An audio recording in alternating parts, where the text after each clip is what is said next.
Hey, what's going on, guys? This is Broku, and welcome back to another Dragon Ball video. And welcome back to another continuation of my What If series, What If Gohan Went Super Saiyan on Namek. And this is part 2. So guys, as always, let's shoot for 1,000 likes on this, and I want to let you know that I will be doing a What If lightning round in the future. I'll be putting in what ifs that I don't want to finish, but I also be doing polls soon on my community tab on YouTube, pitting my what if series together. The winner of the polls will get to continue. The losers will be finished off in the lightning round. Also, soon after this lightning round, I will do a what if week. This what if week is currently planned to be either the 2nd of April or the 9th of April. Right now, I can't guarantee which week it will be, but I promise it will be one of those. Now guys, on to the what if. I'll give you a summary of the previous part, but you can also go watch it in full. It'll be linked in the description. So in the last part, Gohan goes Super Saiyan against Frieza, and through a rage boost ends up killing him.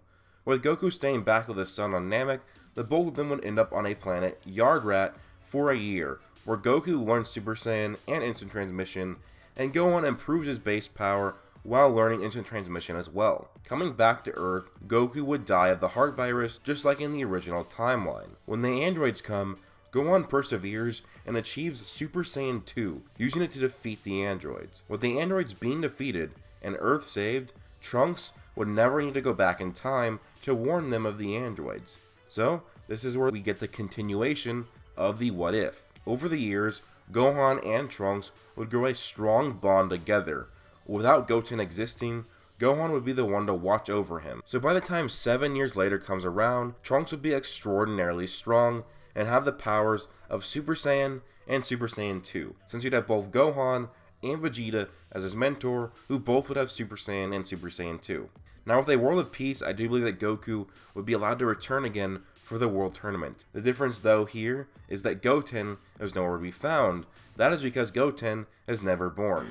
So no cute interaction between Goku and Goten when they first meet. But still, Goku has gotten strong training in the heavens, and after seeing what Gohan achieved with Super Saiyan 2, Goku would seek to harness that power as well, and not only would he achieve the power of a Super Saiyan 2, he would even go beyond that. And yes, I'm talking about a Super Saiyan 3. Now I do see this going sort of similar to the Buu arc, except Gohan would be the strongest, he'd be even stronger than Super Saiyan 3 Goku, as Gohan trained throughout the 7-year gap, and we know that Gohan has potential, that he would be a beast if he actually kept training.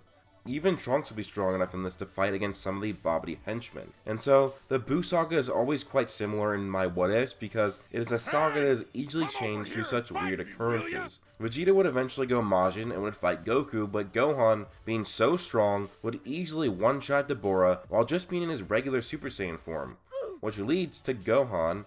After defeating Dabura, he realizes that Goku and Vegeta are feeding Buu energy through their own fight. As remember, Vegeta would go Majin because he wants to fight Goku before he goes back to the other world. So Gohan intervenes in their fight, he goes Super Saiyan 2, and knocks both of them out unconscious with a single hit. With a lack of energy available for Buu to be resurrected, Babidi's plan would fail, and he would eventually be tracked down and killed by the Supreme Kai. With Buu never being resurrected, Vegeta would never sacrifice himself, and Goku would never get resurrected. With Goku going back to the other world, the Dragon Ball Z series looks quite different. This is where we take the jump into Dragon Ball Super and talk about Beerus and the Super Saiyan God.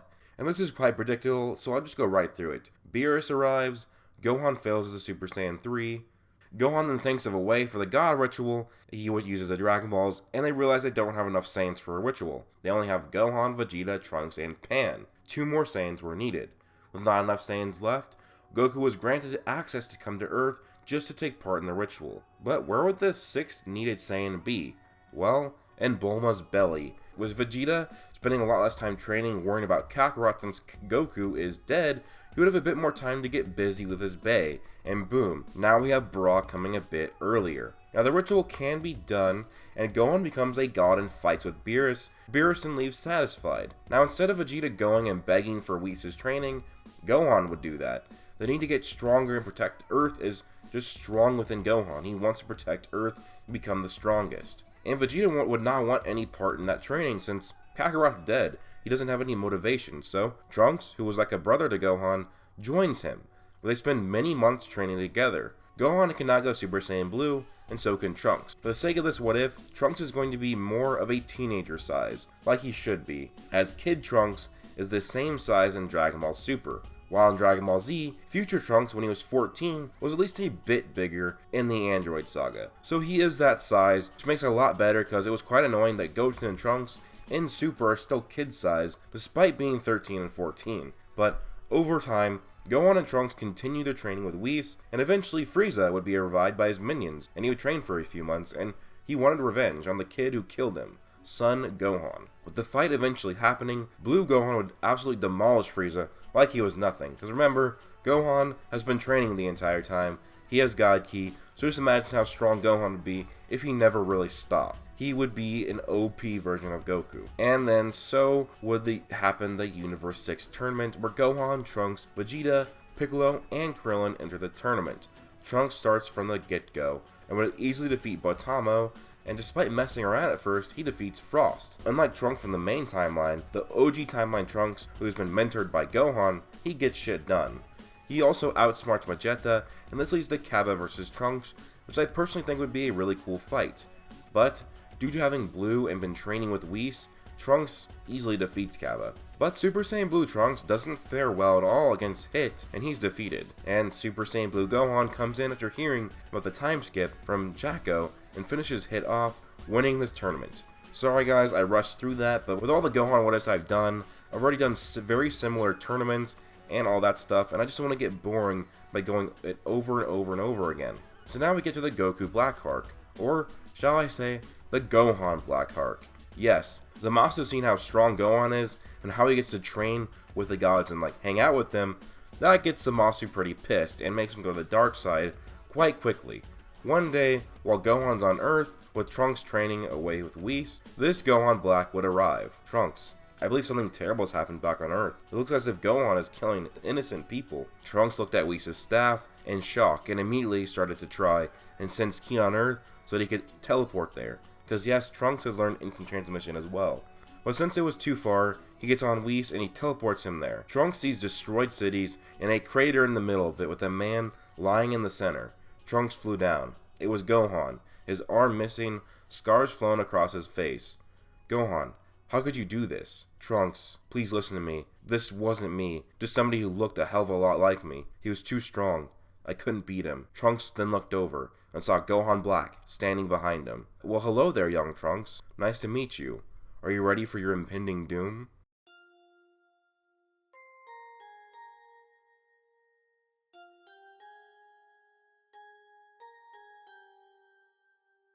A time that was much simpler. A time where Goku was still alive.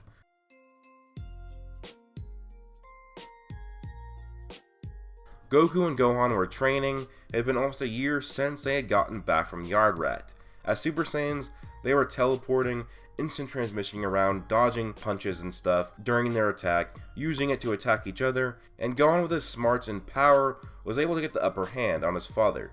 But before he could defeat his father in their sparring match, two very high keys appeared out of nowhere. Goku and Gohan stopped and immediately looked towards where the keys were. Those keys feel oddly familiar, but they're very strong. Stronger than I've ever felt. Let's go check it out.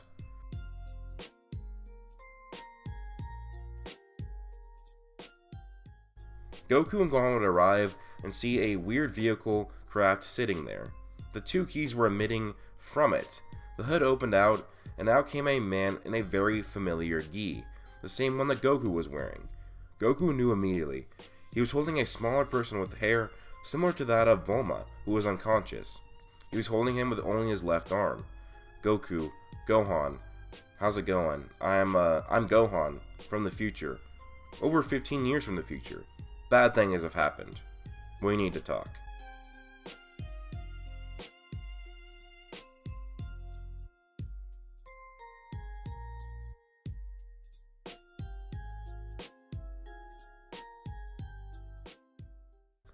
But anyways guys, that's the end of this.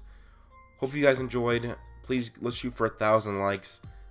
All my what ifs, that's my goals. But anyways guys, please let me know what you think down below. So leave a like, comment, subscribe, turn on notifications, join my Discord, and follow me on Twitter. And thanks to all my Patreon supporters, Zachrotaku and Hodag Hunter. Those are my Super Saiyans.